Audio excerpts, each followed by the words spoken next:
안녕하세요. 살아오면서 숱하게 겪은 우여곡절들을 어떻게 글로 정리할 수 있겠냐마는 꼭 써보고 싶은 이야기가 있어 다 늙은 마당에 느려진 손으로 적어내려가 보겠습니다. 모쪼록 편하게 들어주시면 대단히 감사하겠습니다. 저에겐 둘째이자 막내였던 아들을 일찍이 떠나보낸 아픔이 있습니다. 백혈병이었는데 진단이 떨어지고 나서 몇 달 만에 호련히 하늘로 보내고 말았죠. 어떻게 부모가 되어서 자식을 먼저 앞세우고 싶겠습니까?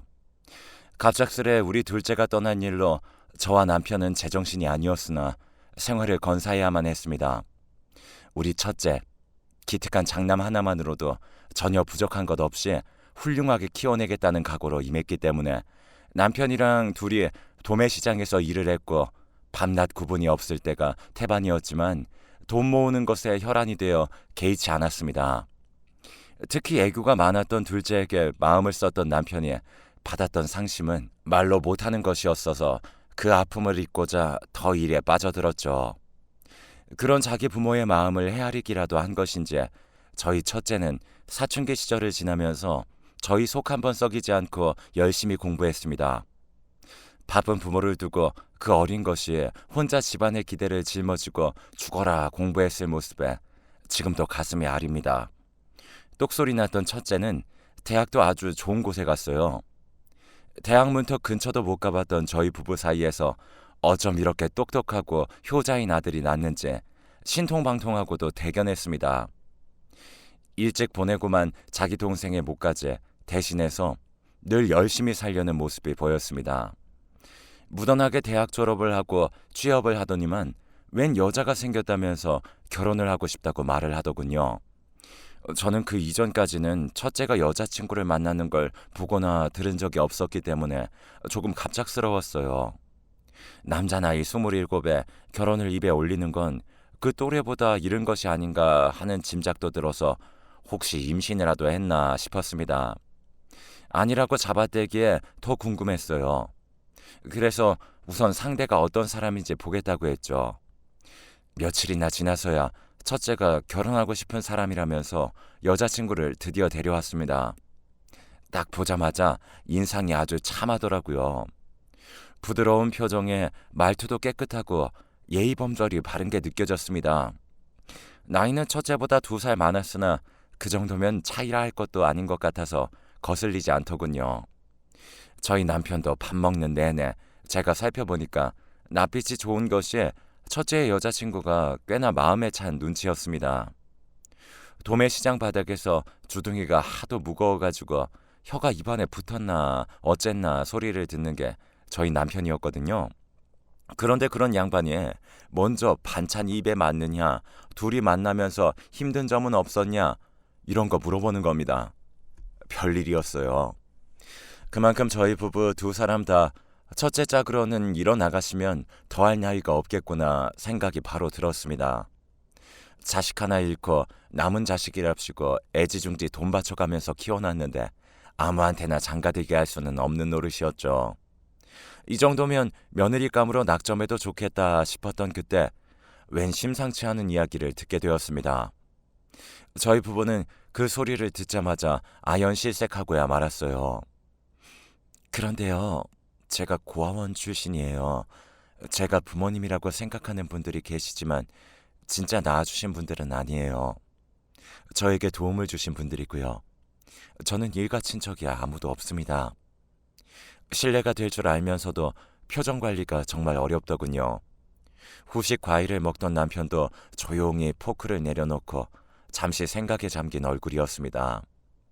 고아라는 걸 밝히면서 죄인이라도 된 양 고개를 푹 숙인 여자친구나 그걸 감싸면서 부모 없이도 바르게 자란 모습에 정말 대단하지 않냐고 저희를 설득하려 드는 첫째 아들이나 보면서 그냥 다 머리가 아프더라고요. 어떻게 키운 아들인데, 우리가 어떤 마음으로 아낀 아들인데 부모 형제 하나 없는 여자랑 짝을 붙이냐면서 처음에는 저나 남편이나 모두 반대했어요. 그런데 둘은 헤어질 생각이 조금도 없어 보였죠. 첫째는 이 여자가 아니면 결혼 안 하겠다고 아주 강경하게 고집을 세웠어요. 그래서 제가 왜 하필 혈혈단신인 사람하고 결혼할 생각을 하냐면서 굳이 첫째에게 물어봤습니다. 엄마, 이 사람은 외로움이 뭔지 아는 사람이야. 그 속에서 꿋꿋하게 혼자 자립하고 헤쳐나갈 줄 아는 사람이더라고. 나랑 너무 비슷한 점이 많아서 더 마음이 쓰여. 허심탄회하게 털어놓은 첫째 말을 들으니까 왜 둘이서 짝짝꿍이 맞았는지 알겠더라고요. 저희 부부는 미래를 위해 그리고 자식을 위한답시고 돈을 벌러 내내 바깥 생활을 했고 그러는 동안 첫째는 모든 걸 스스로 혼자 해내야 하는 법을 터득해야만 했습니다. 냉장고 가득 채워놓은 반찬, 비싼 학원, 그리고 넉넉하게 돈이면 다 해결이 되는 줄로 저희는 생각했었던 거죠.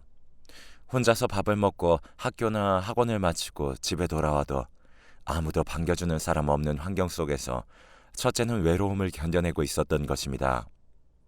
애정과 관심을 받고 싶은데 동생이 그렇게 되고 나서 자기가 때를 쓰면 부모가 더 힘들어질까봐 차마 한 번을 그러지 못하고 내내 묵묵하게 버텼다고 하더군요. 그런 나날을 보낸 첫째는 자기와 비슷한 면모를 가진 상대에게 끌렸던 거예요. 첫째의 그 말을 듣고 저와 남편은 깊은 고민을 했습니다. 그리고 결혼을 허락해줬어요. 고아라는 것은 그 사람의 단면일 뿐 배려 넘치고 선한 기운을 가진 이를 며느리로 받아들이지 못할 이유가 생각해보니 딱히 없더라고요. 금쪽 같은 아들 잘 부탁한다는 제 말에 눈물을 보이면서 앞으로 정말 잘하겠다고 인사하던 며느리는 그렇게 저희 식구가 되었어요. 신혼살림도 가까운 동네에서 차려서 왕래도 자주 했죠. 저희 부부를 친부모처럼 따르며 시간이 갈수록 얼마나 살갑게 구는지 보기만 해도 뿌듯했을 정도입니다. 둘이서 알콩달콩 잘 지내더니 어여쁜 손녀까지 저희에게 안겨주었습니다. 태어나서 주름이 자글자글한 어릴 때에도 저희 손녀는 정말 예뻤습니다. 그 갓난아기 얼굴에 오똑한 코가 딱 오똑하게 서서는 크면 미인이 되겠다고 저희들끼리 호들갑을 떨고 아주 난리도 아니었습니다. 며느리가 출산하고 나서 자궁 쪽에 문제가 생겨 수술을 받았는데 아이를 더 갖기는 힘들 거라고 의사가 그러더라고요. 저도 놀랐지만 당사자만 할까 싶어서 크게 낙심하여 우울해하는 며느리를 제가 성심껏 달래줬습니다. 손녀 하나만 공주님처럼 키우라고 하늘이 그렇게 정했나 보다라고 위로를 계속 해주니까 며느리도 점차 기운을 차렸어요. 걸음마 떼고 옹알이하고 그럴 적에 저희 손녀가 얼마나 귀여웠는지 말도 못합니다. 소녀가 까르르 하면서 웃으면 그 무뚝뚝한 남편도 홀라당 뒤로 넘어갔으니까요.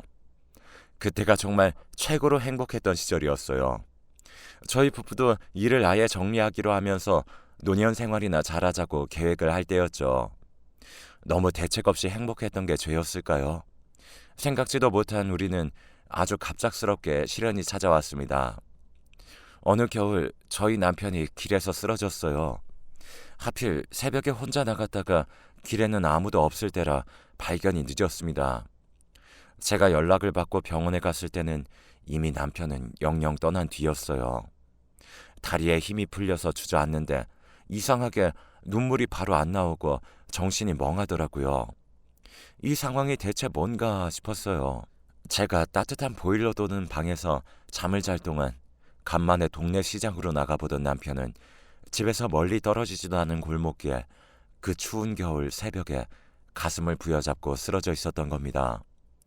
얼마나 고통스럽고 몸이 시려웠을까 생각하면 지금도 제 손발이 차가워지고 오한이 들어옵니다. 급한 마당에 어디 맡길 데가 없어서 어린 손녀를 그대로 품에 안고 병원에 들이닥친 며느리가 엉엉 우는 소리가 들리는데 제가 그제서야 정신이 들고 이게 현실이라는 걸 깨닫고는 눈물이 터져 나왔어요. 응급실 바닥에서 서로 부둥켜 안고 서럽게도 울었습니다. 왜 우리 집안에 이런 일이 생겨야 하는지, 이제 노곤한 짐 벗어 던지고 편하게 좀 살아보려던 찰나에 이 양반이 어째서 이렇게 떠나버려야 하는지 납득이 가질 않았어요.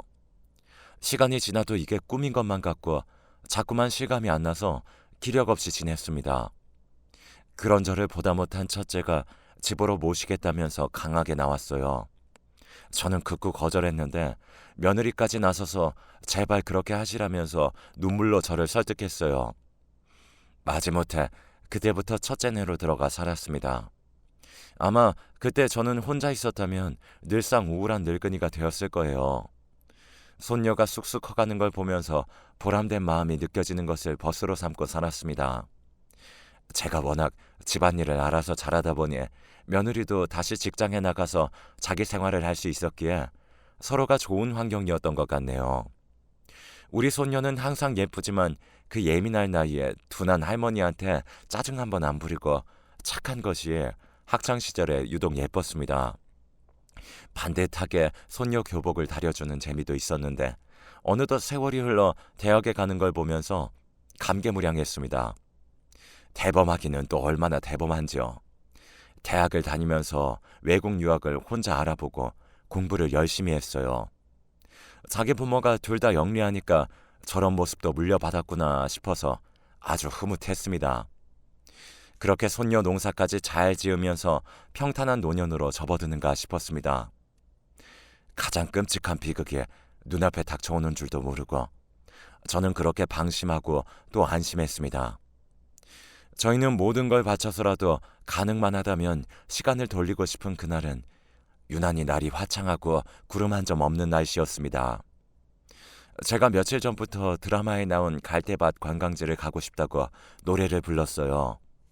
그래서 일기예보가 좋겠던 주말에 같이 나들이를 가기로 되어 있었습니다. 어학시험 날짜랑 겹친다고 손녀는 빠지기도 했고 나머지 셋이서 일정을 잡고 하루 묵을 리조트도 예약을 했고요. 그런데 제가 기가 막히게도 하루 전날 잠을 잘 못 자서 허리가 영 뻐근했던 겁니다. 어깨도 크게 쑤시는 것이 느긋하게 관광지를 갈 컨디션이 못 되는 것 같아 저는 집에 남게 되었습니다. 모처럼 둘이 오붓하게 시간 보내고 오라면서 첫째와 며느리를 배웅했어요.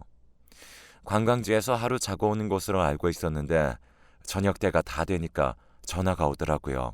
그냥 리조트 안 가고 집으로 올라오는 길이라고 했습니다.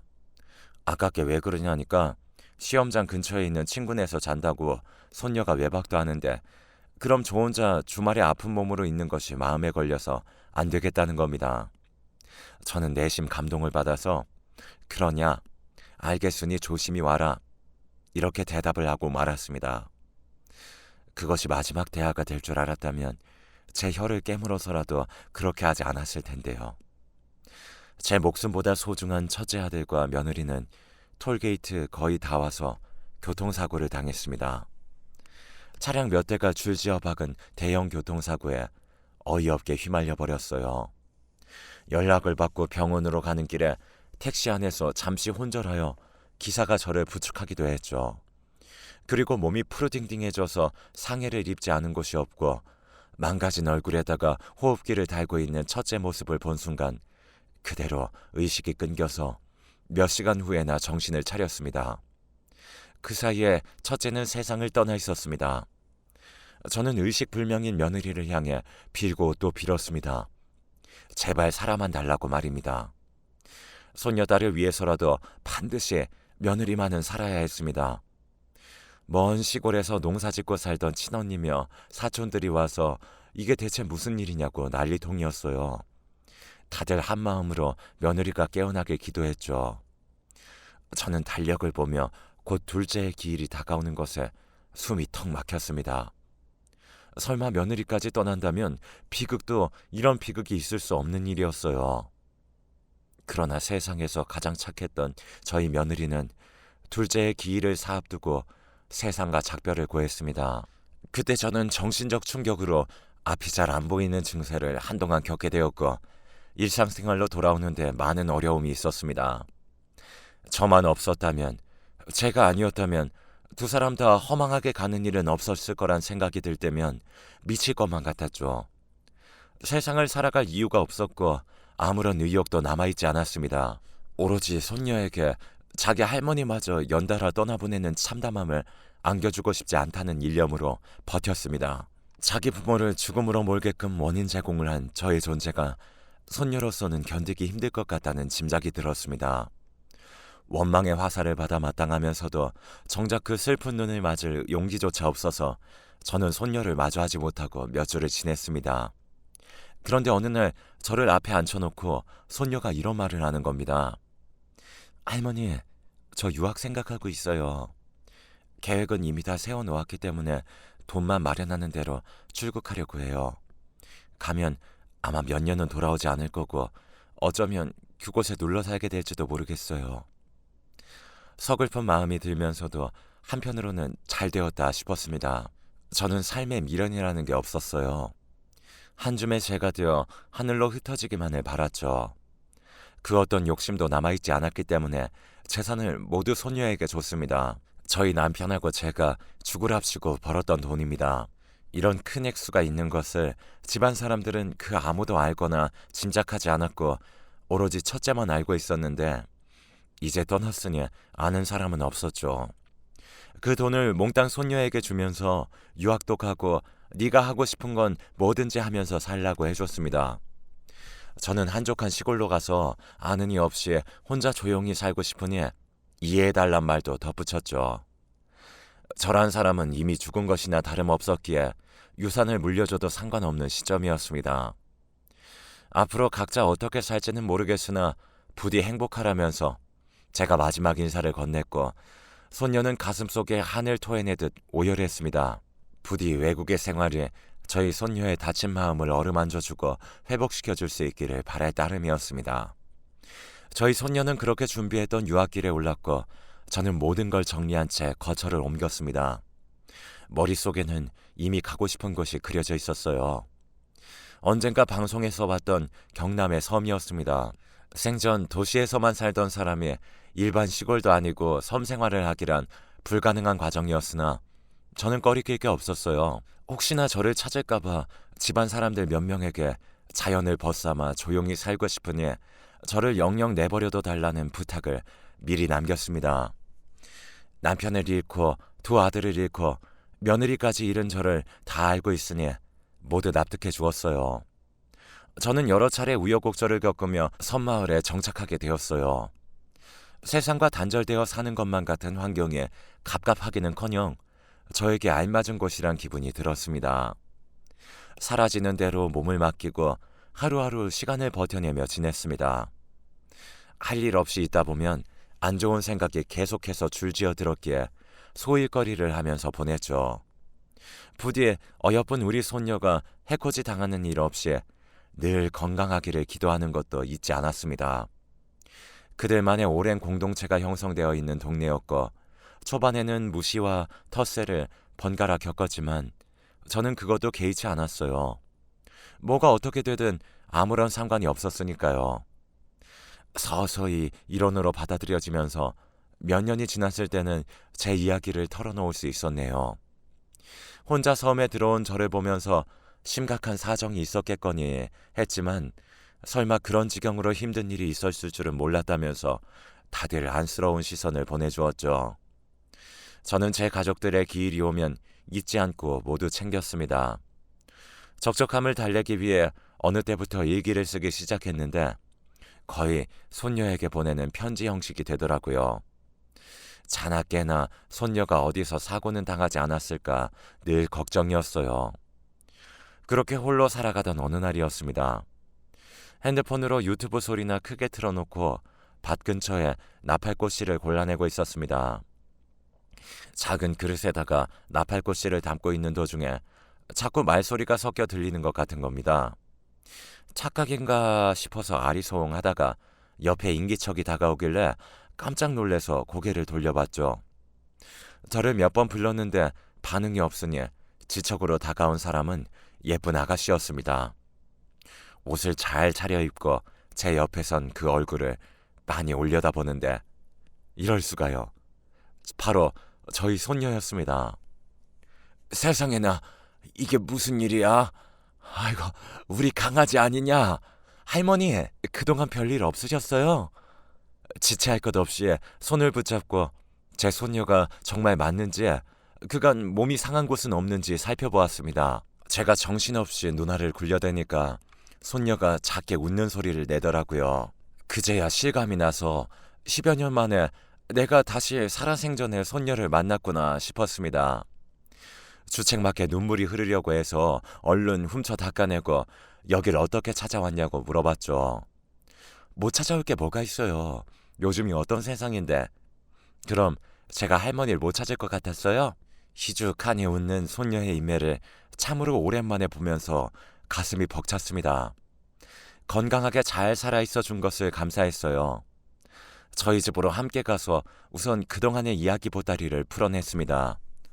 손녀는 외국에서 공부하는 동안 인맥도 쌓고 사업적인 구상을 하게 되어서 한국에 들어온 뒤로는 계속 그곳에 몰두하였다고 했습니다. 일이 잘 풀리고 나면서부터는 저를 찾을 생각을 했다더군요. 저는 저만 괴롭고 슬픈 줄 알았어요. 그런데 시간이 흐를수록 할머니 생각을 하게 되더라고요. 저에겐 어렸을 적 돌아가신 작은 아버지가 계셨다고 했잖아요. 할머니는 아들을 모두 잃고 그것만으로도 충분히 괴로운 일인데 배우자와 며느리까지 모두 먼저 보내셨으니까요. 손수 키우시며 아껴주신 손녀딸을 두고 혼자서 살아갈 결심을 하실 정도였다면 그 상심이 얼마나 크고 깊었을까 하는 생각에 계속 맴돌았었어요.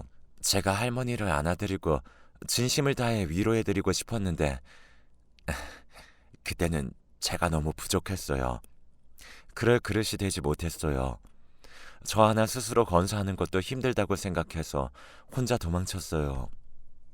할머니, 너무 죄송해요. 이렇게 늦게 찾아와서 너무나도 죄송스러운 마음뿐이에요.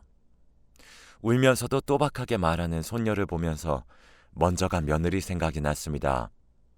선한 마음씨에 매사 똑 부러졌던 며느리를 빼닮은 구석에 그대로 보이는 것에 가슴 한 구석이 아릿해지면서 이렇게 어여쁜 아이를 두고 비명횡사한 식구들을 마음속으로 추모하였습니다. 그리고 늘 어깨가 무거웠을 손녀를 가만히 안아주었어요. 무탈하게 지금까지 잘 커준 것만으로도 최고의 효도를 한 셈이니 아무런 죄책감도 갖지 말라고 신신당부를 해주었습니다. 여러 대화를 나누다가 손녀가 지금 한다는 일 얘기도 듣게 되었는데 아주 깜짝 놀랄 만한 것이었어요. 손녀가 핸드폰으로 보여준 사업장 사진을 보고선 입이 떡 벌어졌네요. 특허까지 내서 동남아 나라들 위주로 마사지기를 수출하고 있었대요. 본격적인 성과를 거두기 시작한 지 딱 1년이 되었다고 했습니다. 규모가 커지면서 투자를 더 늘리느라 성과만큼의 돈을 만지진 못했으나 풍족하게 살 정도로는 벌었다더군요. 그야말로 놀랍고도 기특한 사실이었습니다. 갓난쟁이 코올리게 시절부터 봐왔던 손녀가 어느새 멋진 사회인이 되어서 사업도 운영하고 큰 돈을 벌고 있다니 들으면서도 쉽사리 믿어지지가 않을 지경이었죠. 제가 어안이 벙벙해져 있으니까 손녀가 더 대단한 일은 따로 있다면서 일러주었습니다. 바로 기부 얘기였어요. 자기 부모 이름으로 의료 사각지대에 있는 저소득층을 위해 기부를 하고 있었습니다. 그것도 사진으로 보여줬는데 저희 첫째와 며느리 이름이 적혀 있는 것을 보다가 금세 눈가가 젖어들었네요. 손녀는 앞으로 돈을 버는 동안 봉사활동도 꾸준히 할 작정이라고 했습니다. 정말 멋진 이야기였어요. 너무 감동적이라 순간 제가 꿈을 꾸고 있는 것인가 싶었습니다. 그런 저에게 손녀는 이곳을 함께 떠나자고 제안을 해왔습니다. 할머니, 저랑 같이 가요. 우리 이제는 같이 지내요. 손녀가 내민 손을 이대로 잡고 떠나도 되는 것인가 고민이 되었습니다. 문득 하늘을 올려다봤어요. 하늘이 바다인지 바다가 하늘인지 섬에 살다 보면 가끔 구분할 수 없다는 생각이 들곤 합니다. 그 푸르름을 눈에 담으며 저는 결심을 굳혔습니다. 나는 이 핸드폰 하나로도 세상 돌아가는 거 다 알고 TV로 바깥 사람들 어떻게 사는지 구경 다 하고 살아. 이 정도만 해도 내게는 감지덕지다. 이미 옛날 그때 버린 미련들 구태여 주워 담을 필요가 없구나. 늙어버린 몸뚱이는 이곳에 박혀있는 것이 옳아. 할머니, 그래도 여기서 오래 사셨으니 남은 시간은 또 다르게 보내셔도 되잖아요. 나는 이곳에서의 잔잔한 일상이 내 남은 인생을 완주하는 부분인 것만 같아. 시덥지 않게 돌아가는 쳇바퀴는 이제 그만 굴리고 이제 여기서 가만히 쉬고만 싶어. 이 늙은이 입장을 네가 이해해줬으면 싶구나. 소녀는 끝내 저의 고집을 꺾지 못한 것을 아쉬워했습니다. 그날 밤 함께 오순도순 얘기를 나누며 금세 시간이 흘렀어요. 그렇게 귀한 손님이 올 것을 미리 알았더라면 준비를 했을 텐데 아침에 고봉밥을 퍼주면서도 속으로는 얼마나 아쉬웠는지 모릅니다. 손녀와 앞으로 자주 연락하자고 약속을 했습니다. 그리고 손녀는 매달 한 번씩 들르겠다고 당찬 포부를 밝혔죠. 저는 말만으로도 고마우니 그 약속을 못 지켜도 상관없다고 해줬네요. 그런데 너 결혼은 아직이야? 아, 할머니, 저 35이면 아직 앞날 창창하거든요. 당장 결혼 안 해도 지장 없어요. 아, 그려? 결혼 좀 안 하면 어때? 우리 강아지가 세상에서 제일 예쁜데. 어여 가. 아, 할머니, 그럼 저 진짜 가요. 건강하시고 앞으로 오래오래 사시기에요. 알았으니까 조심히 가려무나. 도착하면 연락하고 혹시 만나는 놈이 있으면 같이 데려나와 보고. 배를 타러 가다 말고 손녀가 고개를 절레절레하면서 웃더군요.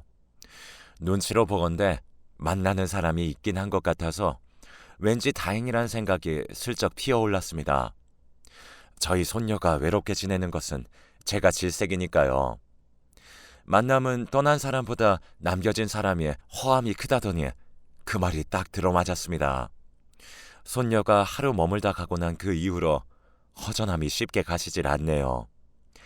잡생각이 많아진 바람에 마음을 가라앉히고자 저의 지난 날을 끄적거려 봤습니다.